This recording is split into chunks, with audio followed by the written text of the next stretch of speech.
Everybody, how are you? Homework 3 questions. Is it possible to increase resolution bitrate AM? Uh, you mean this part is looking fuzzy? Which part is looking fuzzy? And you can also keep watching, but that it's harder to ask question. You can also keep watching in Twitch, that I think that feels more obligated to the quality. Let me not increase the resolution at the moment. What happens if I just increase the window? There will be some strange overlapping of the two windows. Okay, where are we with dynamic programming? We're in the big picture of dynamic programming.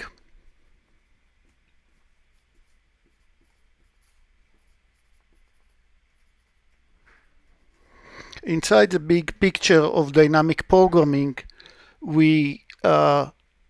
you studied beforehand Floyd algorithm,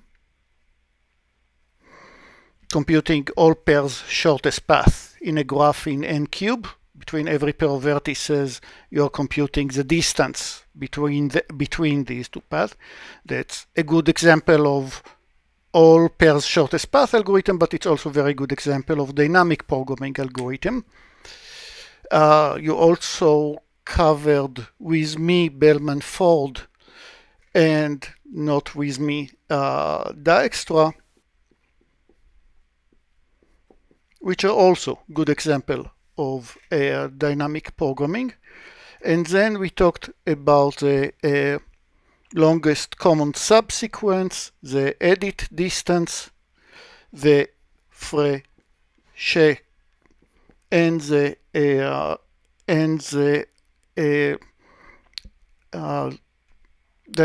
dynamic time warping. These all runs in n square time.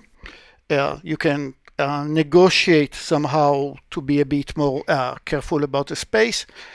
And I'm skipping one example of dynamic programming that deals with polygon triangulation.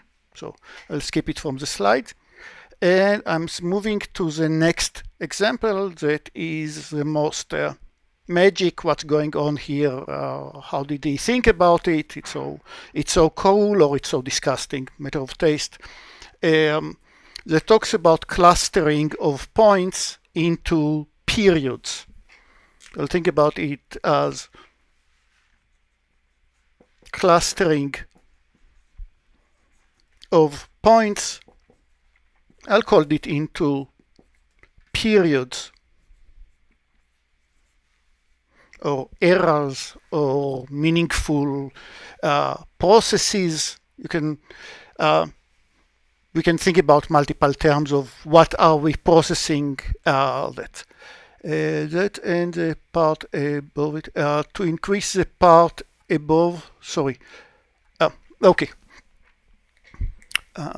Yeah, if one of them want to be, when I set my account in Twitch, I saw that there is also a place to nominate mediators. So if one of you want to keep the peace in the classroom in Twitch, I think that we have openings.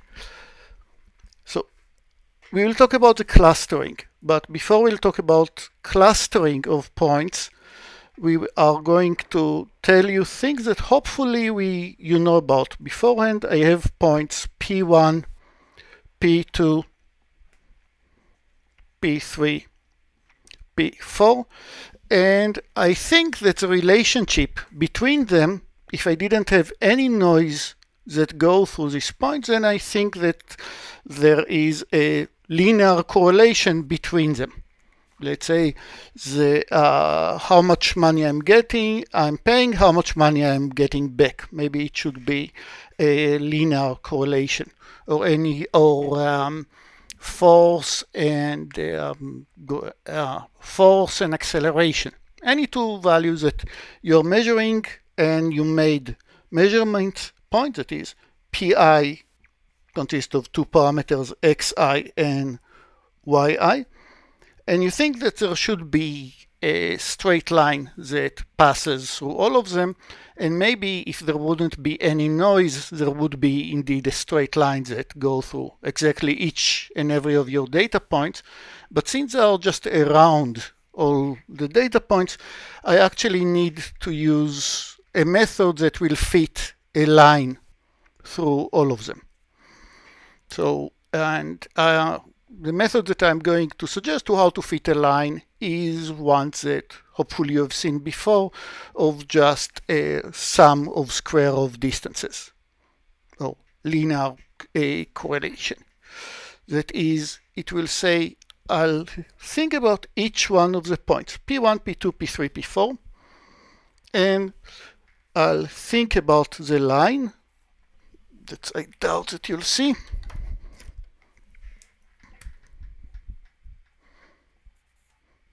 Y, which will think about y equal ax plus b. And now for each one of the points in this distance, it's easier to think about the vertical distance from the point to the line. That is, if I take my point P3 and move towards the line only vertically, either upward or downward, I'll hit the point and I look at this distance, called it D3. Similarly for P1, look at the vertical distance, called it D1. This distance D2, and similarly for D4. And now I want to minimize, find a line that would minimize D1 plus D2 plus D3 plus D4. So possibly that's exactly what you want, to minimize D1 plus D2 plus D3 plus D4, but then there are a few tools that are not available to you exactly.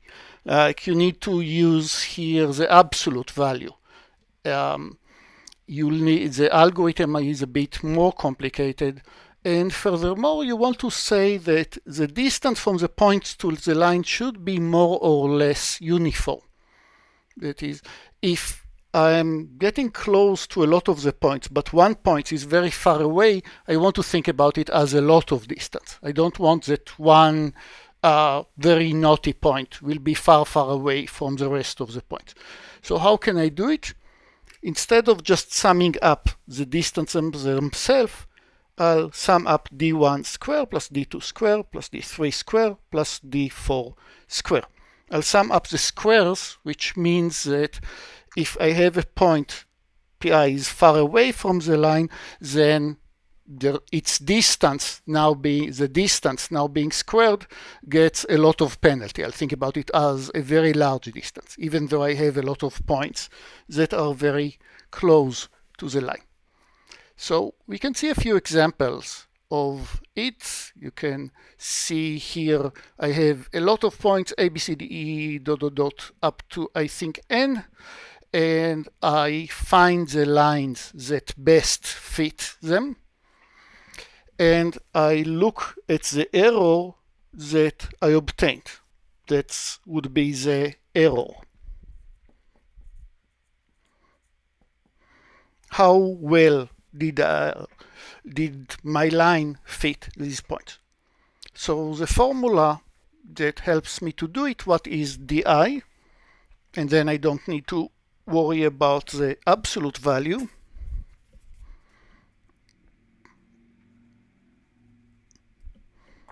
What would be di?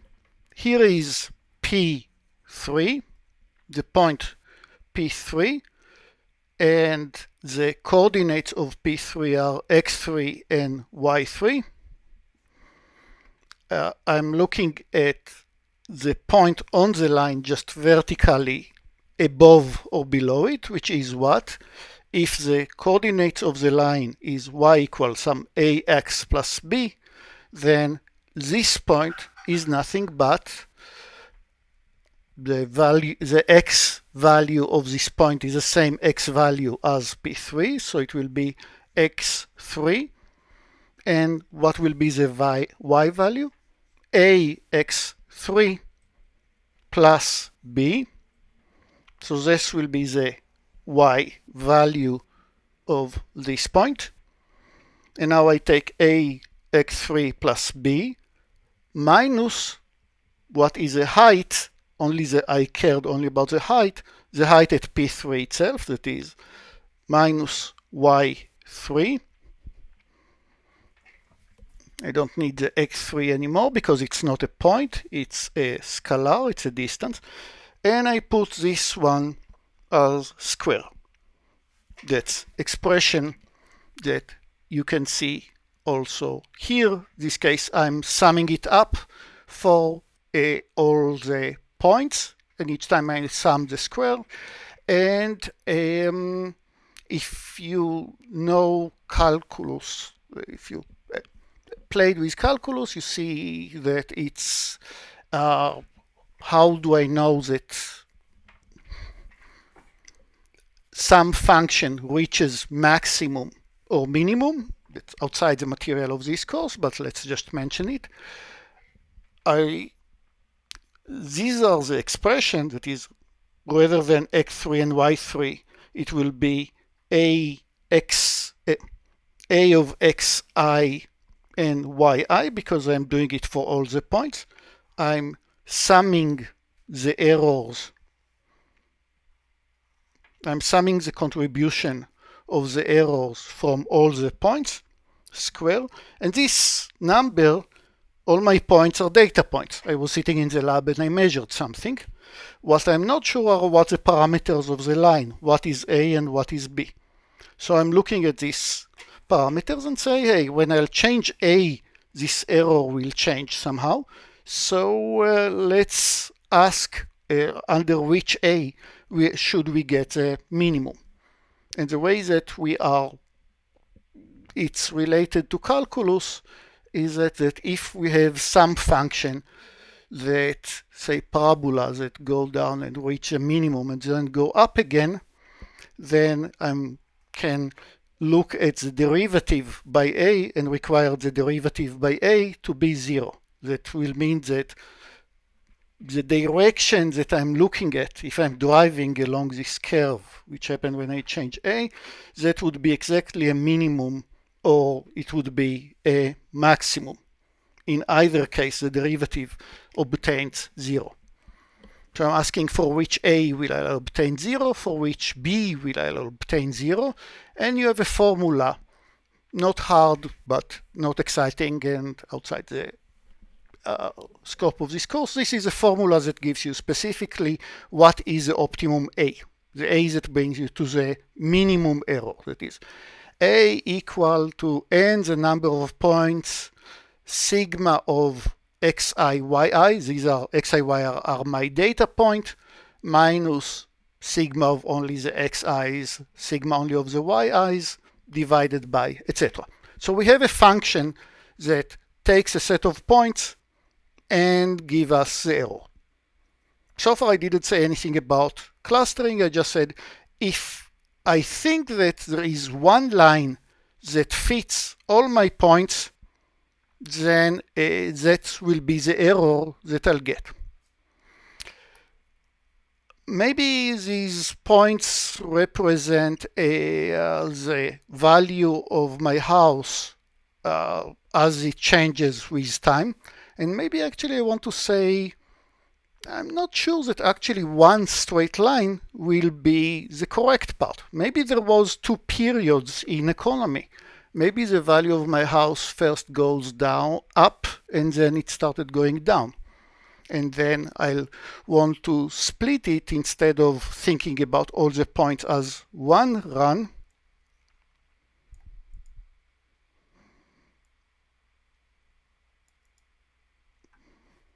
Instead of picking all the points as one run. Yeah, something that my computer really doesn't like.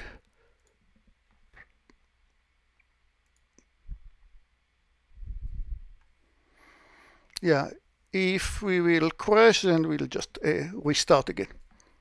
Okay.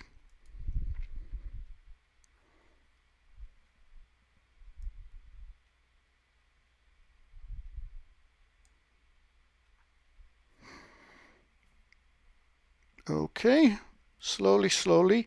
So maybe I actually want to split the error or the period, thinking about a value as a function of time, as I'll try to recognize that at some period of time the value went down, the best fit line is going down, and then something else happens, and actually I want my algorithm to say where should I switch further, where should I switch from the period of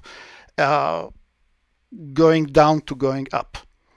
So the answer is, let's use the very same formula, but instead of applying it for all the points, let's break the points into all the points from the first all the way up to some other points, the seventh point in this case, and everything later will be the second run. And I'll use this word a lot. Run of points would be a consecutive sequence of points. Points are occurring in time, and I'll always talk about the points, a run of this point as something that happens at some period and end at some period, but it includes each point that happens in between these times. So right now you see two runs, and I will compute what is the error that I'm getting from the first period that you see here on green. What is the error that I'm getting from the second period that you see here? That's the best fit line for the second period, if that's the time that I'm breaking them, that is at the seventh letter. And error 1 is 24, sum of squares of all these vertical errors. Error 2 is 6 to 6.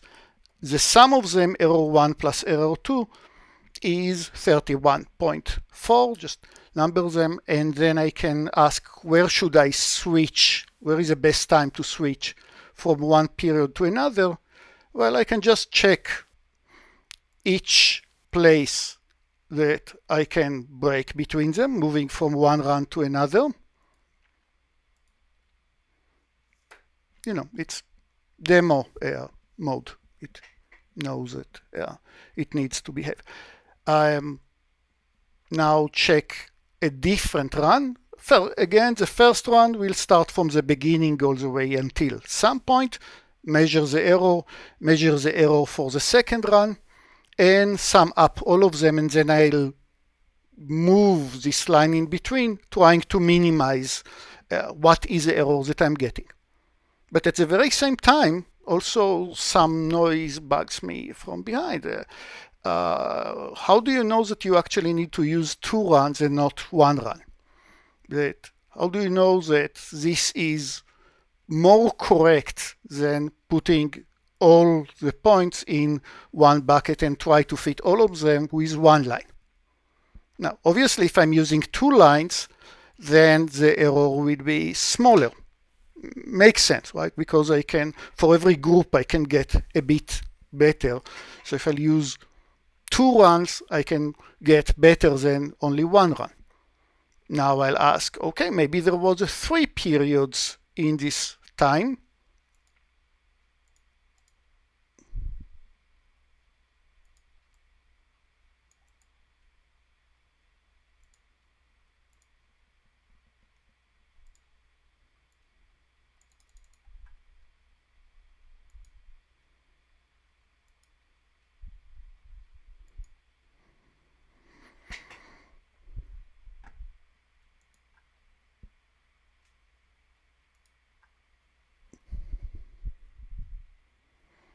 Okay, maybe there was 3 periods. The last period contains 3 points, so its error is quite small. Obviously, if it contains 2 points, I can bring the error to 0. Right? If I only have 2 points, I can find a line that fits them exactly, and then the error will be 0. There is some error of the middle run. There is some error of the first one. Okay, now finally I can tell you what the problem that we are going to solve in this sector, in this sub chapter. I'm given a set of points. Nobody told me what is their colors, and nobody told me what is the right number of runs that happens here. It's up to me to decide how many runs, and it's up to me to decide when each run starts and when each run ends, and the next point will start the next one, obviously. And a run will always start at a point, and the next one, etc., until I'll decide that it's time to move to a different run. Now, let's look at the two extremes. One run, and then the error is quite large. Or a lot of runs, maybe n half many runs, every pair, and then the error is 0. What do I really want to see? What I really want to do here? I assume that runs maybe contains more than 2 points. In some cases, runs will contain several points. As long as they behave close to a line, I'll see them as a group. I don't want to I don't know what is the correct volume of the run. I understand that every run exhibits some behavior that is more or less linear, but I'm not sure exactly what is the number of runs and how to tell the algorithm to aim for only 3 runs or only 5 runs or etc. Maybe a lot of runs. So here is a really, really smart way to control it.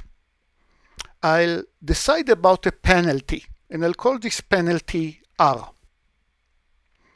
R is some number that I fine-tune. I control what is R. And what I'm trying to minimize in this algorithm is the following error. I'll look at the first one. The first one starts at P1 and will end up at P, some numbers that I'll decide about, I1. So in this case, I1 is 5. I'll have to pay the error for this one, fitting a line to only these points and paying only the error for this point. But in addition, I need to pay a penalty for the existence of every run. So if the penalty is very small, then I'll have I don't care to have a lot of runs. Maybe I'll have n half many runs. If the penalty per run is huge, then I'll definitely go only for 1 run, because I need to pay a lot of money for every new one that I open. In general, I'll pay 1 R. The first R is not really important. This is just for symmetry of the expression. 1 R for the first one. 1 penalty for the first one, and the first one will run from P1 up to PI1. And once you told me what is I1, I'll just find the best line that fits these points. Once you told me what is when a run ends, I'll go to the next point, which is PI1 plus 1, the next point of the run, and all the way up to PI2. These are all the points in the blue run. But since I decided to use more than 1 run, I have to pay the penalty initialization cost per run once again.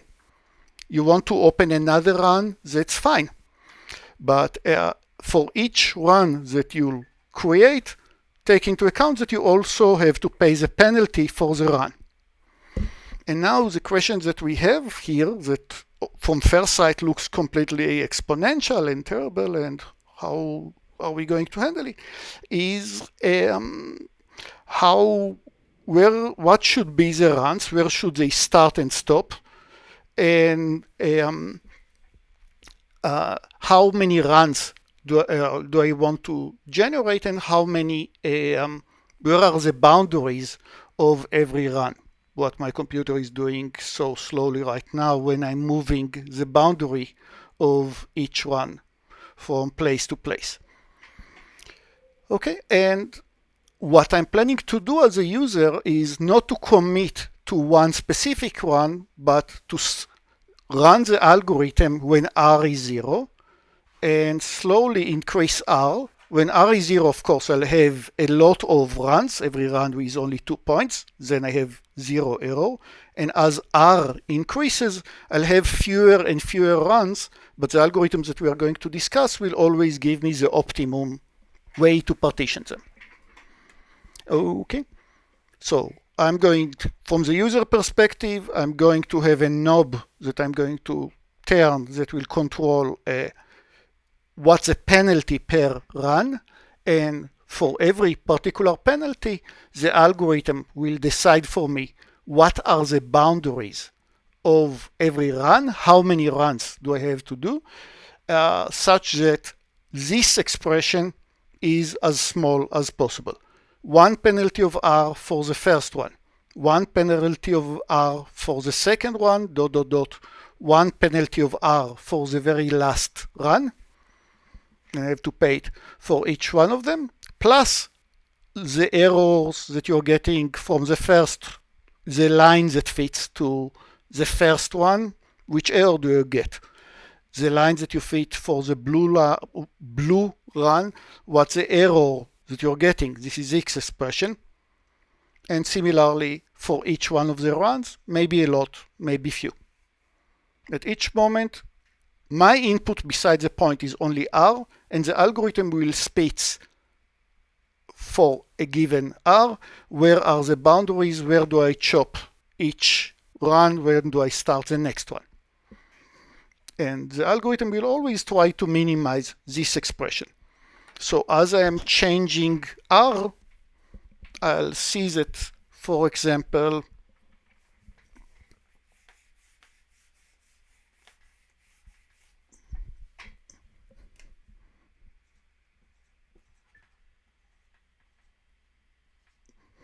I'll see that if R is very small, then I'll generate, in this case, 2 lines.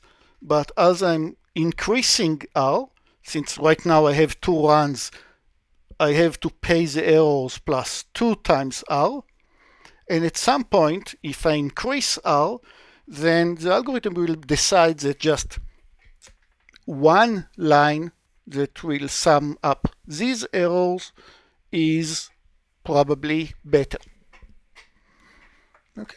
And most clustering algorithms are exponential and NP hard, and that's really surprising that this algorithm actually have a 3 lines dynamic programming algorithm that makes it run in n square. So let's start with the algorithm, unless there are any questions about what the algorithm should do. I mean, I had to do almost a 30-minute speech just to explain what the algorithm needs to do, and the answer is much simpler than the question. The answer of what the algorithm is doing is much shorter than all the explanation so far about what the algorithm should do.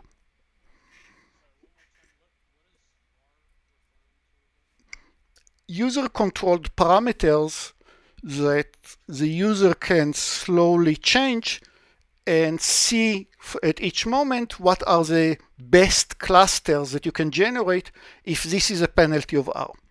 So it's like a strange way to control the number of runs. Instead of controlling the number of runs that I don't know how to do, I just know that when I'm increasing the penalty of every new run, then the larger R is, the fewer runs I can get. So,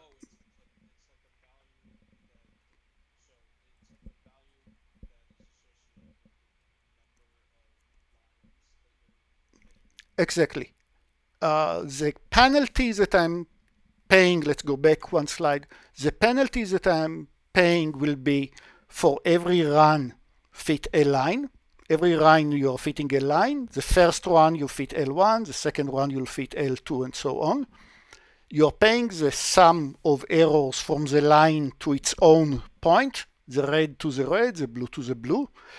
But in addition, for every run, you're also paying this penalty R as well, because otherwise you'll just decide to go for minimum runs for a lot of runs, of course, right? Which what we want is essentially for the algorithm to tell me when did my stack, when did the process stopped, when the value of my house stopped going down and started to go up, given that there is a lot of noise and I cannot locally decide for just points nearby if that's the right time that there was really starting to go up, or something more global than just the 2-3 nearby points.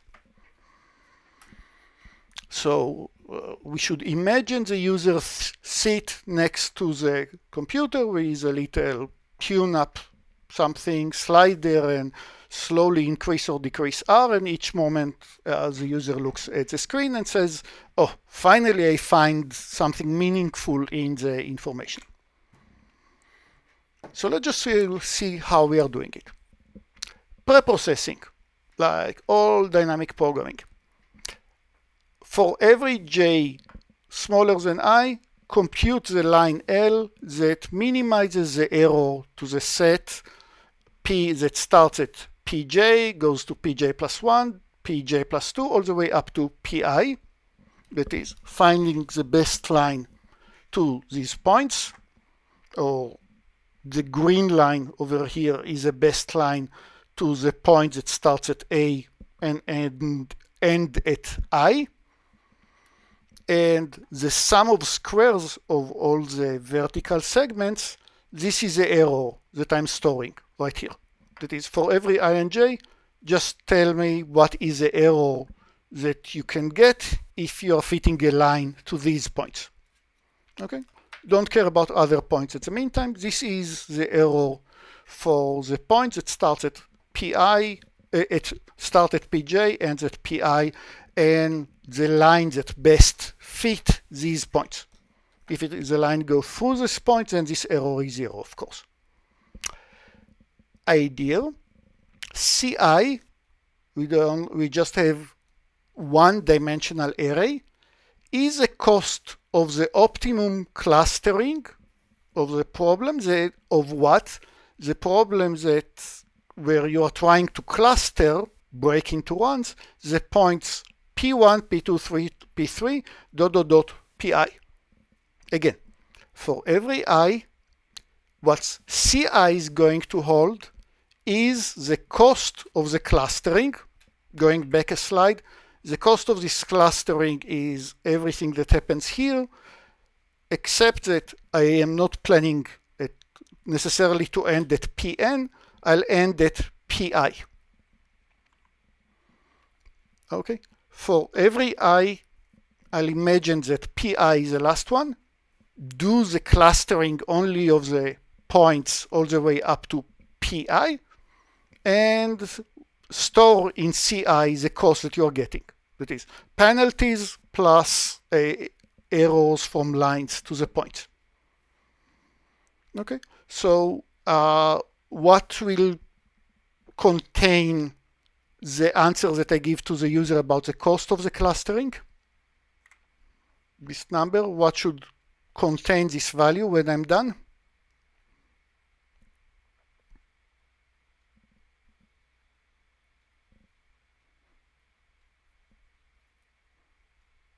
And there are a lot of people that looks like they are going to answer me, but then I realize that it's static picture.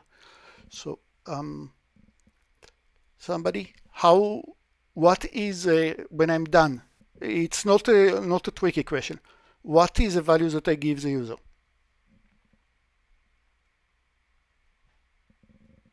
The error of the clustering right now. I also need to show the clustering, but what is the cost under the best cuts into clusters of all the points, and with a given R that is given to me. It is just Cn. But when I'm done with this, if Ci is the cost of the clustering of the points from P1 all the way up to Pi, that is, breaking them into clusters pays a penalty for every cluster, only pulls the points from P1 until Pi, then Cn is just the cost of all the clustering of all the points. Start at P1, ends at Pn. And now pay attention because the code is very simple. Understanding what's going on is not. C0, I'm going to cluster a set of 0 point, is just 0. Nothing to discuss. Now, let's think about the following scenario.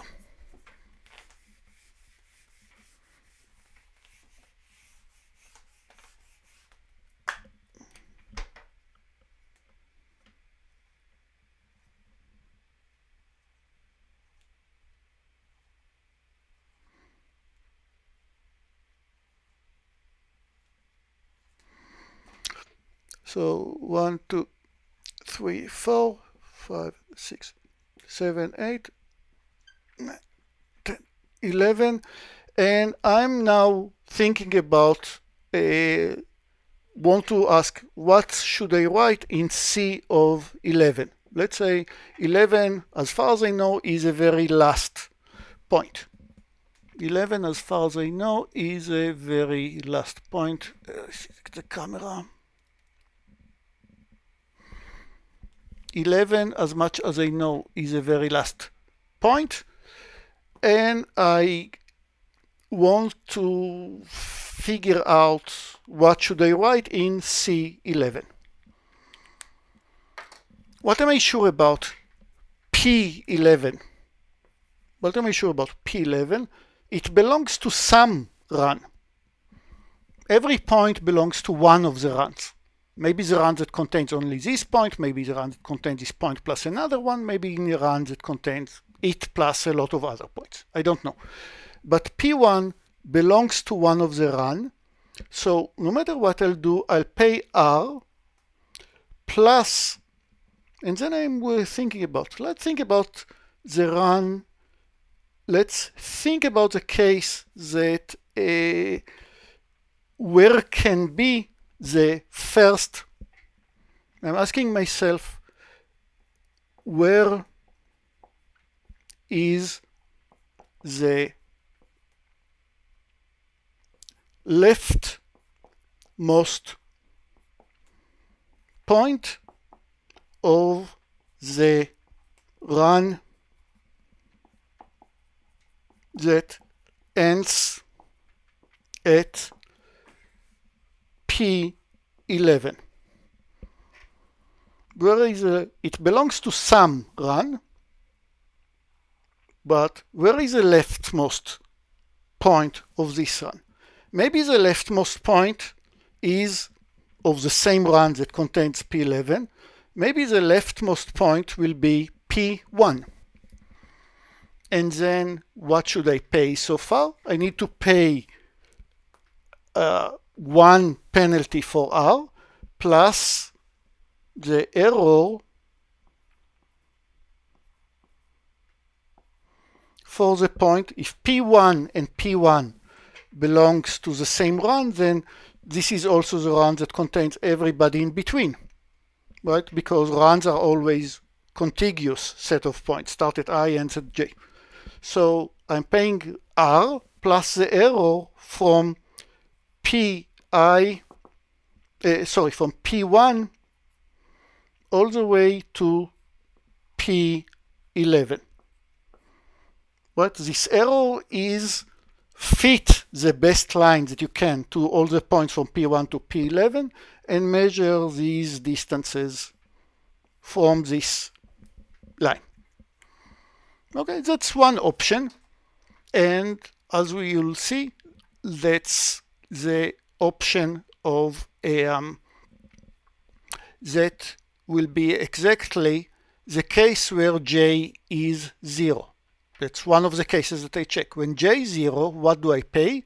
C11 will be R, because you're on every run, including the runs that you just talking about, you have to pay the penalty for R plus J is a leftmost one plus J, which will be 0, c of 0 is 0, plus the error from j plus 1, that is 1, all the way up to 11. And remember, this error e here is already waiting for me. But that's only care. Remember, what I'm trying to do is, I'm sure that P11 belongs to this run. I want to know where this run starts, so I'll get the minimum expression. And we just checked the case that this run ends at, actually started at P1. Let's go to some other extreme. Let's assume that in the optimal setting, the run that P11 just terminated, this run only started at P10. My run started at P10, ends at P11. And now please help me understand what is the total cost of the clustering in this case.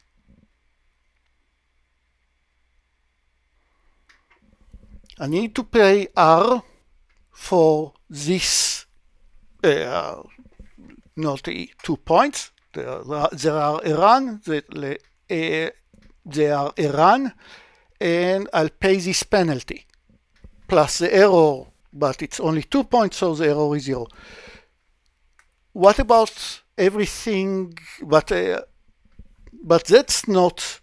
This is not the only thing that goes into C11. C11, remember, is the optimal clustering of everything from 1 to 11, and I just told you some oracle went down to earth and told me that P11, the run that P11 belongs to, starts at P10. What else should I pay for the rest of the points? Somebody please spell it out. How should I cluster the other points?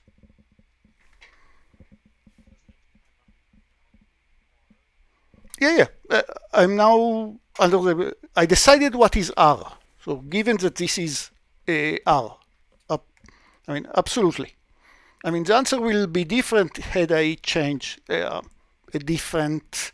The values will be different. But if I told you that the run that ends at 11 started at 10, do I know exactly how to or what is the cost of the clustering of what I did before, or what should dedicated for me what I did before 10 and 11, all the way from 9 up to from 1 up to 9? How should I cluster them? Cut and paste lemma.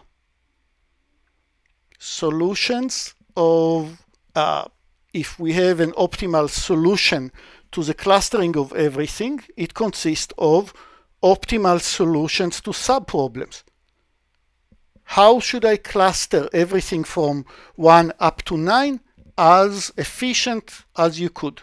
Find the best way to cluster everything from 1 up to 9, and how do you know what's the cost of this cluster? How do you know what is the cost of the clustering? You know, penalties plus runs. I have no idea how many runs there are, but penalties plus everything, this is all encapsulated in C9. That under the assumption that the run of P11 increased in started at P10. So far, remember, I paid R plus the error of J here is 9. J will be 9. J plus 1 is 10. So I'm playing the error from 10 to 11, which is 0, because there is a line that fits both of them, plus whatever you paid everything earlier, but that's CJ, and that's already waiting for me in the table, because the main loop over here is going from I goes to 2 to 3 to 4 to 5. So I need to know what is C9, but that's already computed. That was computed when I was 9. Now, I'm not sure that this is the right place to cut this run. I told you, this is a run that all I know about is that it ends at P11, but where should it start at the beginning? Well, it should start at some index j plus 1, and the point before it, in this case j plus 1 is 8, j equals 7, if this is a run, and in this case I will pay 1R for the new run, plus C of what? C of 7, everything that I clustered all the way up to the 7th point, plus only the error that is obtained from this last point of the last run. That is, every point, the ith point when it is added believes that it is the last point of the last run. Every point, the ith point when it is added, think that it's the rightmost point of the last run. And now I'm checking all the value of j. I'm checking all the value of j that are smaller than I, asking, hey j, are you the last point of the previous one? Let's write it down, it's important.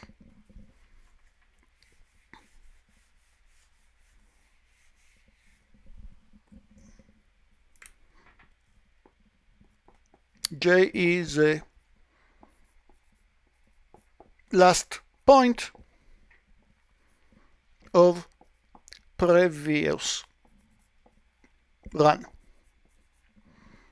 And of course, if j equals 0, then no such run. There was nobody before that. But the moment, so I'm trying all the values of j that are smaller than I, and for each one of them I compute what this formula told me. R for the last run, that might as well be the only run, plus the error that is obtained in the last run itself, that is fit a line from j plus 1 to I and ask what is the error that you obtained. That was in the pre-processing stage, plus how do I cluster everything in between as optimally as I can. The bestest, optimalist way to cluster everything up to this point. And what is the correct j that I should pick? The one that gives me the minimum value. That's the only parameter. I'm taking the j that tells me that this expression is the smallest. As simple as possible.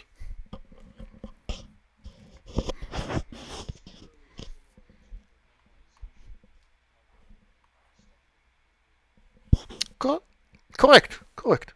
It's just much more to explain about what's going on and how it works. And I don't imagine myself thinking about it in the next 1,000 years, but yeah, once you understand that Cj is just the memorization of the optimum, the best clustering up to the jth point, and from the jth point, I'll assume that I'm in the last run. And notice I don't say anywhere here directly how many runs I expect. The way that I'm controlling the number of runs is by changing R. If I increase R at some point, I'll have one less run. It will be less efficient to pay for the R's per each run. I'll try to minimize the numbers of runs. But how the boundaries between the run change, I have no idea. Good with everybody? I mean, it takes time to understand it. So this algorithm, if we are doing it directly, takes order n cube. You can actually do it in order n square with slight tricks when you're computing the error. The only thing that takes time here is the n cube is just computing the errors. Where are they? Remember, we have to compute for every I and j what is the error for the best line that fits between pi from pj. Naively, it's n cube. You can do it in n square. That's not the important thing. The important thing is that clustering in general is something that is very hard to solve optimally, very hard in the sense that it's NP hard. You can write a program that will do it. You will not live long enough to see it terminating. And here is a very simple 2-line algorithm that gives you the optimal clustering, but taking advantage that the clustering has this nice structure that I can break them into left and right. So I can say everything that happens before and everything that happens after, because of this very nice structure of the runs. And because when I told you about 2 points, I and j, that they belong to the same runs, and every other point is also in the same run. Okay, at least for the moment, we are done with dynamic programming, and we want to start with linear programming, which is the point. If my computer will continue being so slow, my guess is that at some point I had the screen, in the screen, I had the screen itself, and it got it to be very unhappy. Everybody has this part in front of you. Actually, I don't need.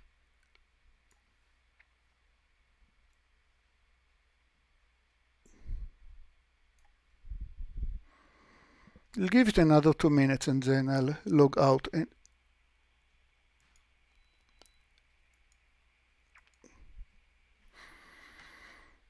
okay, we will not get today to the rest. We are going to talk about diets. So hopefully everybody has the GeoGebra part in front of you, the app in front of you, hopefully in full screen.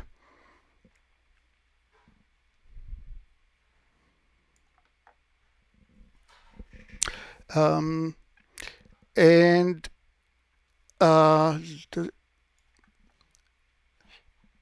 yeah, you know what? Let's reconvene in 2 minutes. I'll restart OBS and try to understand why it's slow. It's so sluggish. I'll be back in 2 minutes.